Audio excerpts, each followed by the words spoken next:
दुनिया में शायद ही कोई ऐसी कल्चर होगी जिसमें अंधेरे में बंद दरवाजों के पीछे की या अनदेखी दुनिया की कहानियां ना सुनाई जाती हों। आज हम इंडिया की उन कहानियों की तह तक जाएंगे जिनमें भूतों और प्रेतों का जिक्र होता है। हम सब ने बचपन में ऐसी कहानियां सुनी हैं और आज हमारे पास कुछ कमाल के सोर्सेज हैं, विकिपीडिया के लेख हैं, कुछ एकेडमिक रिसर्च पेपर्स भी हैं जो इन कहानियों और उन जगहों की पड़ताल करते हैं जहां ये आत्माएं रहती हैं। और हमारा इरादा सिर्फ इन डरावनी कहानियों को दोहराना नहीं है। हम ये समझने की कोशिश करेंगे कि ये मान्यताएं बनती कैसे हैं, इनकी जड़ें कहाँ हैं और सबसे जरूरी बात, आखिर क्यों कुछ पुरानी इमारतें या खंडर हमें बिना किसी वजह के इतना बेचैन कर देते हैं। मतलब लोक कथाओं से शुरू करके डर के मनोविज्ञान तक। बिल्कुल। तो चलिए इस दरवाजे को खोलते हैं और देखते हैं कि इसके पीछे क्या है। शुरुआत भूत शब्द से ही करते हैं। सुनने में तो ये बहुत आम लगता है, लेकिन इसके मतलब काफी गहरे हैं। बिल्कुल, ये संस्कृत के शब्द भूत से आया है, जिसका सीधा मतलब है अतीत या जो हो चुका है। तो शब्द के अंदर ही एक कनेक्शन है अतीत से, गुजरे हुए कल से। और एक और दिलचस्प बात जो मुझे सोर्सेज में मिली वो ये कि इसका संबंध पंचभूत से भी है। हाँ, 5 तत्व। यानी 5 तत्व, पृथ्वी, जल, अग्नि, वायु और आकाश, जिनसे सब कुछ बना है। तो एक तरफ ये अतीत है और दूसरी तरफ अस्तित्व का मूल। ये तो अपने आप में एक पहेली है। सही कहा। और लोक कथाओं में इसी पहेली को सुलझाने की कोशिश की गई है। उनके मुताबिक भूत आमतौर पर उन लोगों की आत्माएं हैं जिनकी मौत के बाद कोई इच्छा अधूरी रह गई हो, या कोई हिंसक मौत हुई हो। हाँ, या जिनकी मौत हिंसक तरीके से हुई हो, या फिर जिनका अंतिम संस्कार ठीक से न हुआ हो। उन्हें मुक्ति नहीं मिली, इसलिए वे इस दुनिया और दूसरी दुनिया के बीच फंसे हुए हैं, भटक रहे हैं। और इन भूतों की कुछ बहुत ही अजीब पहचानें बताई गई हैं जो कहानियों में बार बार आती हैं। जैसे वो किसी भी जानवर का रूप ले सकते हैं, लेकिन एक चीज है जो हमेशा उनका राज खोल देती है। उनके पैर। उनके पैर जो हमेशा उल्टे होते हैं। पर ऐसा क्यों? उल्टे पैर ही क्यों? ये एक बहुत अच्छा सवाल है। उल्टे पैर एक तरह का प्रतीक है। ये दिखाते हैं कि ये आत्मा प्रकृति के नियम के खिलाफ चल रही है। वो जीवन के सीधे रास्ते पे नहीं, बल्कि मौत के उल्टे रास्ते पर है। अच्छा, मतलब वो हमारी दुनिया का हिस्सा होकर भी नहीं है, एक तरह से आउट ऑफ सिंक है। बिल्कुल। और भी कई बातें हैं, जैसे उनकी परछाई नहीं होती या वो जमीन से थोड़ा ऊपर तैरते हैं। हाँ, और एक कहानी जो मुझे सबसे अजीब लगी वो दूध वाली है। कहा जाता है कि भूत दूध की तरफ बहुत अट्रैक्ट होते हैं और उसमें खुद को डुबो देते हैं। और अगर किसी ने वो दूध पी लिया तो समझो भूत का साया उस पर पड़ गया। अब दूध ही क्यों? पानी या कोई और चीज क्यों नहीं? इसका भी एक गहरा सांकेतिक मतलब है। दूध को जीवन, पोषण और पवित्रता का प्रतीक माना जाता है। तो जब कोई आत्मा उसे दूषित करती है तो ये सिर्फ एक शरारत नहीं, बल्कि जीवन के चक्र में एक तरह का दखल है। ओह, तो ये कहानी इस गहरे डर को दिखाती है कि कुछ शक्तियां जीवन के स्रोत को ही अपवित्र कर सकती हैं। एग्जैक्टली। मतलब ये सिर्फ अंधविश्वास नहीं, बल्कि हमारे गहरे डरों का एक तरह का रिफ्लेक्शन है। तो फिर इनसे बचने के तरीके भी होंगे? हाँ, और वो भी उतने ही दिलचस्प हैं। जैसे लोहे या स्टील को भूतों से बचाने वाला माना जाता है। जली हुई हल्दी की गंध या कुछ खास जड़ी बूटियां भी उन्हें दूर रखती हैं। लेकिन यहाँ एक बहुत जरूरी बात समझनी होगी। क्या? इन आत्माओं को नष्ट नहीं किया जाता। तो फिर एक तांत्रिक या ओझा करता क्या है? हिंदू परंपरा में आत्मा को अजर अमर माना गया है, उसे खत्म नहीं किया जा सकता। इसलिए तांत्रिक भूतों को भगाते या मारते नहीं, बल्कि एक रस्म करते हैं जिसे आत्म शांति कहते हैं। आत्म शांति? हाँ, ये अथर्ववेद से लिया गया एक अनुष्ठान है जो एक तरह का श्राद्ध ही है। इसका मकसद उस भटकी हुई आत्मा की अधूरी इच्छाओं को पूरा करना या उसके अगले जन्म में जाने में मदद करना है, ताकि वो शांत हो सके। तो ये विनाश नहीं बल्कि एक तरह का समाधान है, क्लोजर है। ये सुनने में तो बहुत दार्शनिक लगता है। अब भूतों की इस दुनिया में एक ऐसी आत्मा है जिसका नाम सुनते ही सबसे ज्यादा डर लगता है, चुड़ैल। हाँ, चुड़ैल। ये शब्द ही अपने आप में कहानी है। चुड़ैल की कहानी बहुत खास और दुखद है ना? बिल्कुल। ये उस औरत की आत्मा होती है जिसकी मौत गर्भावस्था में, बच्चे को जन्म देते समय या किसी बहुत ही दर्दनाक और हिंसक तरीके से हुई हो। माना जाता है कि वो बदला लेने के लिए लौटती है। और उसका मुख्य निशाना अपने ही परिवार के मर्द होते हैं। हाँ, खासकर मर्द। हमारे सोर्सेज में उनके असली रूप को बहुत ही भयानक बताया गया है। लटकती हुई छाती, काली जबान, पंजे जैसे हाथ। लेकिन उनकी सबसे बड़ी ताकत है रूप बदलना। हाँ, वो एक खूबसूरत औरत का रूप ले सकती हैं ताकि मर्दों को फंसा सके। लेकिन यहाँ भी वही पहचान काम आती है, उल्टे पैर। उनके पैर हमेशा उल्टे होते हैं। बंगाल में इन्हें पेतनी या शाक चुन्नी भी कहते हैं, राइट? हाँ, और मान्यता ये है कि वो मर्दों को अपनी तरफ खींचती हैं और फिर उनकी जीवन शक्ति या खून चूसकर उन्हें वक्त से पहले बूढ़ा बना देती हैं या मार डालती हैं। ये एक तरह का वैम्पायर जैसा कॉन्सेप्ट है, लेकिन इसका सांस्कृतिक संदर्भ बिल्कुल अलग है। मतलब ये सिर्फ खून की प्यासी नहीं है, ये अन्याय का बदला लेने वाली आत्मा है। सही कहा। और इस डर का आलम ये था कि इनसे बचने के लिए कुछ ऐसे तरीके अपनाए गए जो सुनने में ही खौफनाक लगते हैं। हाँ, ये तरीके बताते हैं कि डर कितना असली और गहरा था। कुछ रिवाजों के मुताबिक अगर किसी औरत पर चुड़ैल होने का शक होता तो उसके शरीर को कांटों से भरी कब्र में दफनाया जाता था। एक मिनट, कांटों से भरी कब्र? हाँ, और ऊपर भारी पत्थर रख दिए जाते थे ताकि आत्मा बाहर ना निकल सके। मैंने तो ये भी पढ़ा कि कुछ जगहों पर आंखों को कांटों से सिल देने या हाथ पैर तोड़ देने का भी जिक्र है। ये तो बदला लेने वाली आत्मा के डर से कहीं ज्यादा खौफनाक है। बिल्कुल, ये दिखाता है कि लोगों में डर किस हद तक समाया हुआ था।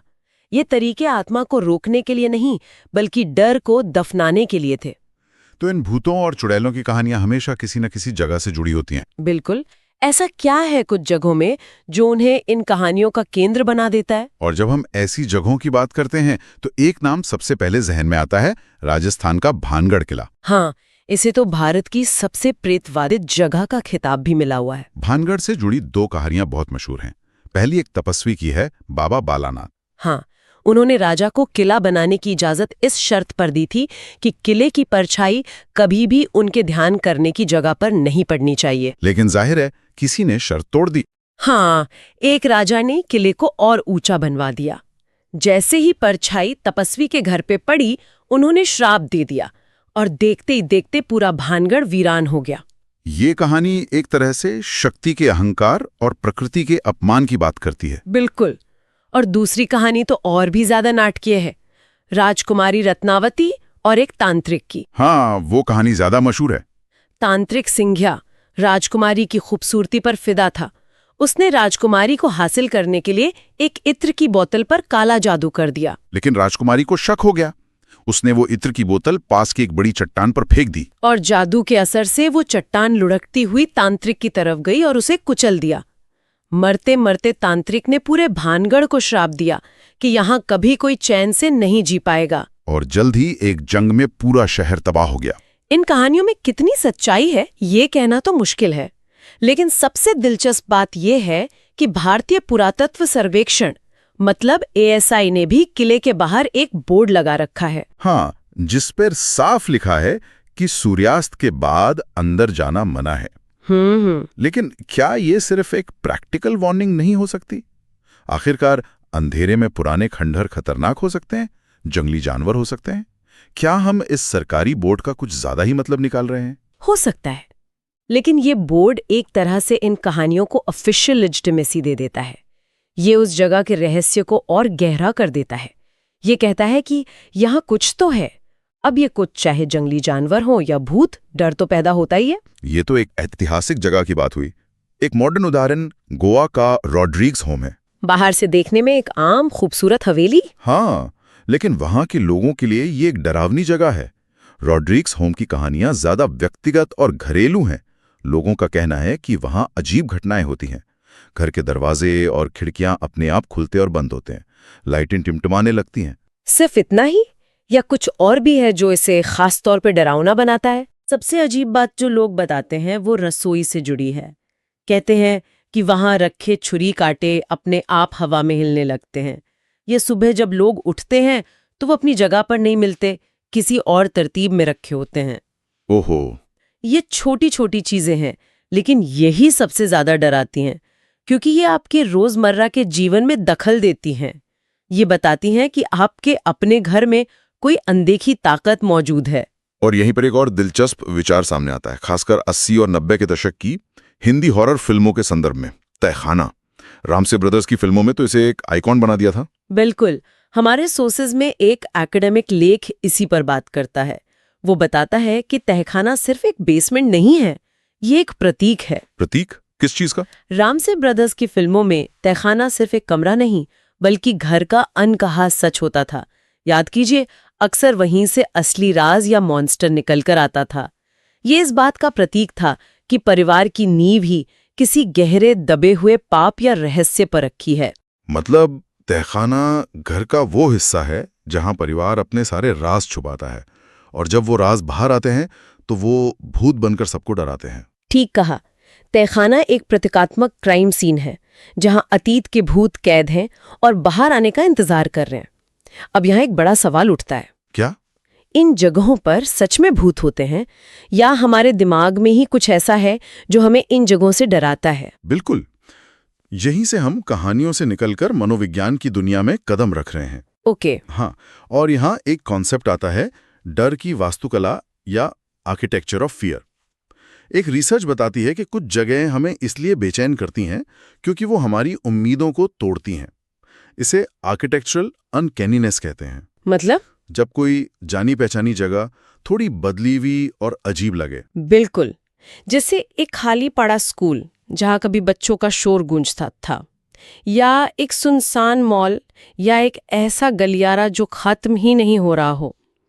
ये जगह हमें पता है, लेकिन उनका खालीपन या बदला हुआ रूप हमारे दिमाग में एक तरह का कंफ्यूजन पैदा करता है, जिससे बेचैनी होती है। और वो एहसास कि कोई आपको देख रहा है, वो कहाँ से आता है? ये एहसास उन जगहों पर ज्यादा होता है जहां निगरानी का भाव हो। जरूरी नहीं कि कोई सच में देख रहा हो, लेकिन सीसीटीवी कैमरे, शीशे वाली सतह जहां आपकी परछाई दिखे, या बहुत खुली जगह जहां छिपने की कोई जगह ना हो। ये सब चीजें हमें देखे जाने का एहसास पैदा करती हैं। हाँ, ये मुझे मेरे बचपन की याद दिलाता है, जब मैं गर्मी की छुट्टियों में अपने दादा दादी के पुराने घर जाता था। एक कमरा हमेशा बंद रहता था, और उस बंद दरवाजे के पीछे क्या है, ये सोचना ही सबसे डरावना था। बिल्कुल। वो कमरा खुद डरावना नहीं था, बल्कि उसका बंद होना डरावना था। आपने बिल्कुल सही नस पकड़ी है। ये सबसे ताकतवर विचारों में से एक है, अनुपस्थिति की उपस्थिति, प्रेजेंस ऑफ एब्सेंस। अच्छा, एक बड़े से खाली कमरे के बीच में रखी एक कुर्सी के बारे में सोचिए। वो कुर्सी अपने आप में डरावनी नहीं है, लेकिन वो तुरंत कई सवाल खड़े करती है। यहाँ कौन बैठा था? वो कहाँ गए? क्या वो वापस आएंगे? तो एक भूला हुआ खिलौना, दीवार पर एक अधूरी तस्वीर या एक खाली कुर्सी भी डरावनी हो सकती है, क्योंकि वो किसी के ना होने की कहानी कहती है। वो एक खालीपन छोड़ जाती है, और हमारा दिमाग उस खालीपन को अपने सबसे बुरे डरों से भर देता है। हाँ, और ये विचार कोई नया नहीं है। अगर हम रामायण जैसे प्राचीन महाकाव्यों को देखें तो उनमें भी ऐसे तत्व मिलते हैं जिन्हें आज हम गॉथिक कह सकते हैं। रामायण में? ये तो बहुत दिलचस्प कनेक्शन है। कैसे? सोचिए, दंडकारण्य वन का माहौल उदासी और आतंक से भरा, एक शापित जगह, राजा दशरथ को मिला श्राप जो पीढ़ियों को प्रभावित करता है, एक तरह का जेनरेशनल कर्स। और ताड़का और शूर्पणखा जैसे अलौकिक प्राणी? हाँ, ताड़का और शूर्पणखा जैसे भयानक प्राणी जिनका रूप ही डरावना है, जो सामान्य इंसान नहीं है। ये सब दिखाता है कि स्थान, कहानी और भय का रिश्ता हमारी संस्कृति में कितना गहरा और सदियों पुराना है। तो आज हमने भारतीय लोक कथाओं के भूतों और चुड़ैलों की कहानियों से शुरू किया, भानगढ़ जैसे रहस्यमयी किलों की सैर की, और आखिर में ये समझा कि कैसे किसी जगह का आर्किटेक्चर और हमारा अपना मनोविज्ञान मिलकर हमारे डर को शक्ल देते हैं। ये सिर्फ कहानियों से कहीं ज्यादा गहरा है। ये साफ है कि डर सिर्फ अनदेखी ताकतों से नहीं, बल्कि उन जगहों से भी पैदा होता है जो हमें हमारी दुनिया की समझ पर सवाल उठाने को मजबूर करती हैं। वो जगहें जो जानी पहचानी होकर भी अनजान है, जो सामान्य होकर भी असामान्य लगती हैं। आज की इस पूरी बातचीत के बाद एक आखिरी सवाल मन में आता है। हमने बात की कि कैसे कुछ जगहें भूतों या अतीत की यादों से हॉन्टेड लगती हैं, पर क्या हो अगर सबसे डरावनी जगहें वो न हो जहां भूत बसते हैं, बल्कि वो हों जो हमें उस इतिहास के टुकड़े दिखाती हैं जिसे हमने एक समाज के तौर पर भुलाने या दफनाने की कोशिश की है। हमारे आसपास की ये प्रेतवादित जगहें असल में हमें कौन सी भूली बिसरी कहानियां बताने की कोशिश कर रही हैं?